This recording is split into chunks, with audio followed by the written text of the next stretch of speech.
Hi, I'm Gidon from thetechnologyman.com. The Creality Ender 3 S1 Pro should be the most capable 3D printer I've reviewed so far. As well as your standard PLA and PETG, it can print engineering grade materials like nylon and polycarbonate. And it comes with many features that make it easy to use, including a spring steel removable print surface, an all metal direct drive extruder, automatic bed leveling, a touchscreen, and it even has a handy LED lamp built in. I'll test all its claims, printing a range of models in a variety of materials to try and help you decide if this printer is right for you. If you're new to 3D printing, I'd highly recommend watching at least some of my earlier video that introduces 3D printing with the budget Creality Ender 3. I'll provide a link on screen and down in the description, and I'll provide full timestamps if you just want to skip to the chapter of this review you're interested in. So let's take a closer look. The printer comes well packaged and requires basic assembly. First you need to attach the print head to the top gantry assembly with the 4 M3 bolts, and then install the gantry into the base, securing it in place from underneath the printer with 4 M5 bolts. The bolts are in individual bags which are clearly labelled with their sizes, which is a nice touch. Then you install the screen on the right side of the printer with 3 M4 bolts, snap on the spool holder and plug in the cable to the filament runout sensor which is already attached. Now you can attach all the cabling, starting with the first Z-axis motor, expansion interface for the LED light and the filament detector. Next, connect the cables to the LCD screen and the second Z-axis motor. And finally attach the cables to the X-axis motor and limit switch and plug in the 24-pin connector into the print head. It's easier to follow the video included on the SD card that guides you through the assembly process. I think the manual would be hard to follow if this is your first 3D printer. If you prefer following a manual, the SD card contains a full user manual and you can see the illustrations more clearly. It's worth checking at this stage that nothing is loose. You can tighten the bed, Z-axis and print head rollers with a fraction of a turn of their eccentric nuts, using the supplied spanner. There should be no play and none of the wheels should be able to rotate individually. You can also adjust the belt tension for both the X and Y axis with the built-in tensioning knobs. You get a decent assortment of accessories with the printer, including some side cutters and a spare nozzle. There's also the quick installation guide and a useful materials guide. There should be an SD card and reader, but my printer was missing these. I downloaded the SD card contents from Creality onto my own SD card. The build quality of the printer is generally good, with the base enclosed in moulded plastic and the cabling all neatly organised with a thick, sturdy cable to the heated bed. And the spool holder is particularly nice, rotating on smooth bearings. You can see its dimensions on screen, but it's quite a large printer considering its relatively small 220 by 220 by 270mm build volume, especially when you compare it to the original Ender 3, which has a similar build volume. It also weighs more than the Ender 3 at 8.6 kilograms. Still, it doesn't use that much more desk space when it's actually printing. Before turning the printer on, check the power supply is set to the right voltage for your country. The factory setting is 230 volts, which is correct for the UK. After turning the printer on, you need to level the bed. Tap on Settings, Leveling, and then tap on Start. The printer then uses its CR Touch probe to measure 16 locations on the bed. The whole process takes around 2.5 minutes. You then need to set the Z offset, the height of the nozzle, above the bed. Tap on Aux Level and then adjust the height of the nozzle until it just touches a piece of printer paper. Tap back to complete the levelling process. Unlike other printers I've reviewed recently, you can manually adjust the tilt of the bed with the 4 levelling knobs. The manual only suggests doing this if the maximum variation of the bed is over 2mm, which will cause the automatic levelling to fail. Tap on Level and then Aux Level and move the nozzle to the 5 preset positions and adjust the levelling knobs at each corner so the nozzle just scratches a piece of paper. Looking from the top of the printer, turning the knob clockwise increases the height of the bed and turning the knob anti-clockwise lowers the bed. I'd recommend doing this manual levelling at least once, just to check your bed is as flat as possible. It should help the automatic bed levelling. Really, the printer should heat up the nozzle and bed before levelling, particularly when adjusting the Z offset, but it doesn't.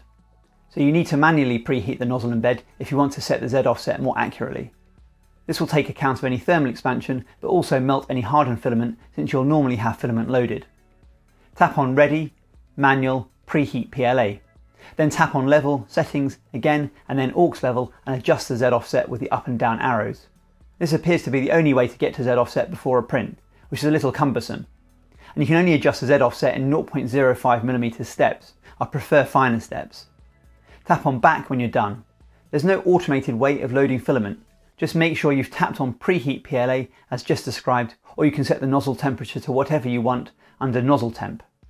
Once the nozzle is up to temperature, trim the end of the filament at a 45-degree angle and push it through the extruder and hot end and out through the nozzle, whilst depressing the extruder lever to release tension on the extruder gears.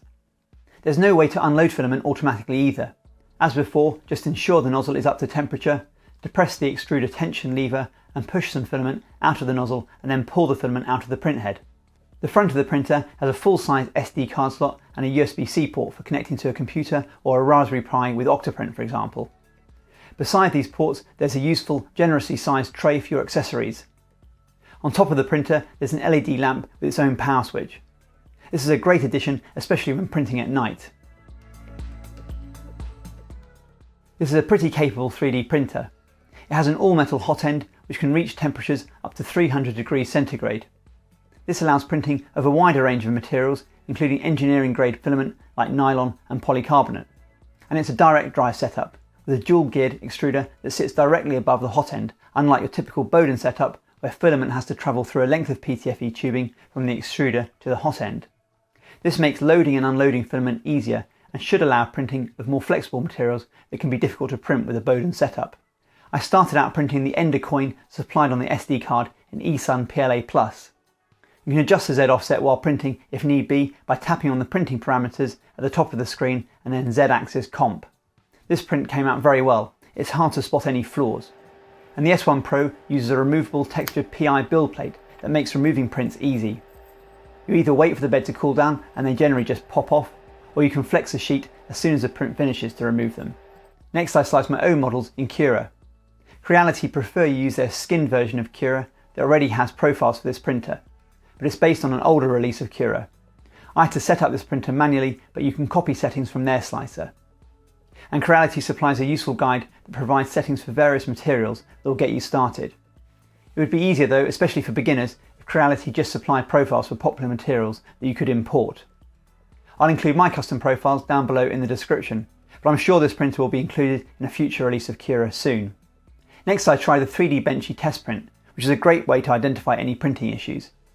This is one of the best quality prints I've had of a 3D printer with no tweaking. Easily as good as my Prusa MK3S Plus at almost twice the price. The weight of a direct drive setup can cause ghosting or ringing, but not with this setup.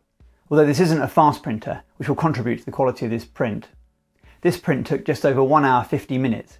I'm sure you could get this faster with some tweaking, but that's what you get out of the box. And even slicing with Creality's own program and settings gave the same print time. Next up, I printed a calibration cube to test the accuracy of the printer. This is another excellent print and is very close to bang on 20mm in the X and Y planes and just a little off in height, but that does depend on other factors like the initial layer height and Z offset. For a more challenging print, I again printed the Fab 365 18 van. This uses up almost the entire bed, which checks the accuracy of the bed levelling, but also has very tight tolerances for the live hinges that let you transform this flat print into the final model. This came out very well. I left the print overnight and you can see it just released itself off the bed. The wheels rotate and the sliding door slides, but this did take almost 14 hours to print. Compare that to the FL Sun Super Racer Delta printer I reviewed recently that took just over 5 hours to print the same model, and the quality wasn't far off the S1 Pro. With some eSun Silk Silver PLA loaded, I printed a vase that used almost the entire print volume. I sliced this in vase mode, which prints in one continuous spiral. You need to tick Spiralize Outer Contour in Cura. I had issues with this print where the print kept pausing momentarily, resulting in regular small blobs of filament. I got this to print successfully after turning off power loss recovery. I added a line of code to the Start G code in machine settings in Cura to disable the power loss recovery, M413S0. This feature does regularly write the current state of the print to the SD card, so that the print can recover if the printer loses power. I tested the SD card I was using and it did have poor write speeds, which was the cause of this issue. I've since switched to a faster SD card and turned power loss recovery back on. I've not had any issues since. The vase looks very good with no noticeable artifacts and a perfect first layer. The dual Z axes help it maintain accuracy over its full height. I tried printing a more detailed model, again in this metallic silk PLA. This tiny model of the Queen, which was used to decorate this trifle for the Queen's Platinum Jubilee. I used tree supports which came off easily. It could do with a little more cleanup, and ideally I should have switched to a 0.25mm nozzle for something like this, but the print looks pretty good considering its size, which is smaller than my thumb. I moved on to printing PETG, another Benchy in Prusa Galaxy Black. I changed the nozzle temperature to 245 degrees, increased the bed temperature to 80 degrees, and increased the retraction slightly from 0.8mm to 1mm. I also reduced the cooling fan to 50%. This is an excellent PETG Benchy, pretty hard to fault even under close inspection, and it released from the texture bed just as easily as PLA. To put the all-metal Sprite extruder to the test, I tried printing some Ninjaflex TPU, which is very flexible and notoriously difficult to print. I needed an adapter for a USB vacuum pump that came with some iBoss vacuum bags, so I could use it with these eSun bags. I modelled up something in Fusion 360 and tried printing in sapphire blue Ninjaflex. I used PLA settings but lowered the print speed from 50 to 30mm per second, increased retraction to 1.6mm and turned cooling back to 100%. I tried the print at 230 degrees, and although it's not the most challenging print, it came out well and performed its task perfectly. I thought I'd try printing the handle for the printer that's included on the SD card in ABS. I used PLA settings but changed the nozzle temperature to 250 degrees and the bed temperature to the bed's maximum 110 degrees. I also dropped the fan speed to 20%. I did use some Dymafix on the bed to help with adhesion and release. The heated bed took over 6 minutes to reach its maximum temperature, but didn't quite get to 110 degrees centigrade. And checking with the FLIR thermal imaging camera, there was considerable variation in temperatures, with the front of the bed not getting close to the temperature of the middle of the bed. Something to watch out for with larger prints. The print came out okay in eSun ABS+, but there was a little scarring on the top surface where the layers above the support started to warp slightly. Since the hotend supports high temperatures, I tried printing a set of tweezers to clear the nozzle of spurious bits of melted filament in polycarbonate, Polymax PC specifically. I turned off print cooling and printed at 270 degrees, again with the bed at 110, and again using some Dymafix. Even with no enclosure, these printed out nicely. Finally, I tested the filament runout sensor and power resume feature. I was printing this storage container in vase mode.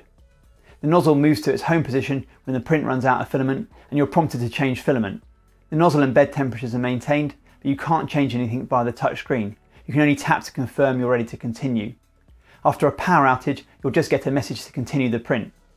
Both features worked as expected, and the print did complete, although you can see where the power was interrupted, since the nozzle doesn't get a chance to move out of the way. Like nearly every printer I review, the S1 Pro is advertised as silent, but it really isn't. It has a 32-bit mainboard with silent stepper drivers, and head movements are very quiet. Unfortunately, fan noise isn't particularly quiet, and most frustratingly, the power supply fan remains on constantly.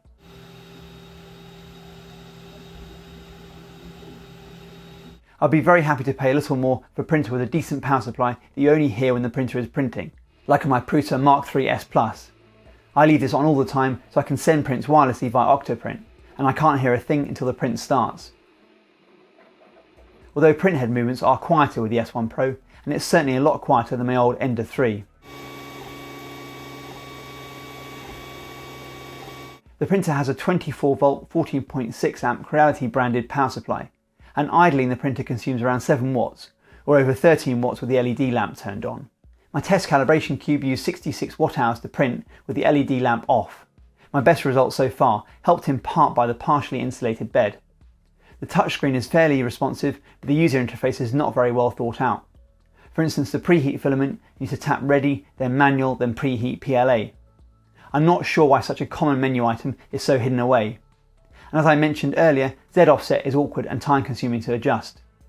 But once you work your way around the menu, you can change all manner of more advanced settings, including maximum accelerations and temperature PID, though I can't see a way to turn off beeps or adjust the extruder's E-steps. For even more control, I did try connecting the printer to Octoprint, which also lets me print wirelessly directly from Cura. But I would love to see more 3D printers start to have built-in wireless functionality. I did try updating the firmware, but even following the instructions to a T, my first attempt appeared to brick the printer. I did manage to get the latest firmware installed. That also includes the option to swap the optional laser attachment. I'll provide a link down below to the firmware I installed and Creality's instructions. I'd recommend updating the screen firmware first, which involves removing the back cover of the LCD screen and inserting a microSD card. I was hoping the latest firmware would add additional features, but I couldn't see any, only a slightly improved home screen. Z offset can still only be adjusted in 0.05mm steps, and the printer failed to recognise file names longer than 59 characters. Impressively, I got no clogs or jams, printing for hours on end with a whole range of filaments, which is a relief since it looks like a fair bit of work dismantling the hotend and extruder. The Ender 3 S1 Pro is a huge upgrade over the original Ender 3 I reviewed almost 2 years ago. It is pretty easy to assemble and produces very good quality prints in a wide range of materials out of the box, with very little tweaking. I prefer the bed was fixed without any levelling knobs, which just make the levelling process more confusing, especially for new users. And the screen interface also isn't that user friendly. But generally it's a very easy printer to use once you get used to it. It's all manual, but loading and unloading filament is quick with a direct drive setup, and the removable textured PI sheet is a joy to use. It's thinner than other sheets I have, but prints stick well to the bed and release easily. All this does come at a price. It's one of the more expensive printers I've reviewed, at around £470 or $500. If you don't need to print any high temperature materials, the non-pro Ender 3 S1 is around £70 or $70 cheaper. It doesn't have the all-metal hotend and extruder, textured PI sheet, touchscreen or LED lamp, but will still produce similar quality prints. Personally, I think these upgrades are well worth the extra money, but at least you have the option. There's also the Mingda Magician X I just reviewed, which is probably closer to the S1 than the S1 Pro. Bed levelling is more straightforward and it's even easier to assemble, but again it doesn't have an all-metal hotend and comes with a glass bed. And it's struggled with very flexible filaments even with its direct drive setup. I've not yet got around to reviewing it, but the Prusa Mini Plus is the closest modelling capabilities to the Ender 3 S1 Pro that I own. It does have a smaller build volume and a Bowden setup, but it's a little cheaper and you'll get better support from Prusa. I didn't really have any reason to contact Creality support, but sent them a question on the firmware upgrade. They took a good few days to get back to me. In contrast, Prusa has their 24-hour chat support. And I also had very attentive support from Mingda. I'd say prints off the Prusa Mini Plus are very similar to the Ender 3 S1 Pro. Finally, there's the Prusa MK3S Plus, although if you buy this assembled, it's almost twice the price of the S1 Pro. It has similar capabilities and I don't find the prints noticeably better. But it does use high quality components like linear rails, Bondtech gears, a genuine E3D hotend and a much quieter branded power supply. Plus you'll get more responsive support. This is still one of the most capable all-round printers I've reviewed so far, but I'd love to hear your thoughts. Are you considering this printer, or if you already own one, what do you think of it? Please let me know down below. And as always, if you have any questions, please ask. I read every comment and will do my best to respond. I do hope you found this video useful. Please like the video if you did. I'm releasing videos every week on the latest technology and how to get the most out of it, so please make sure you subscribe. And don't forget to tap the bell icon if you want to get notified as soon as a new video gets uploaded. Thanks for watching.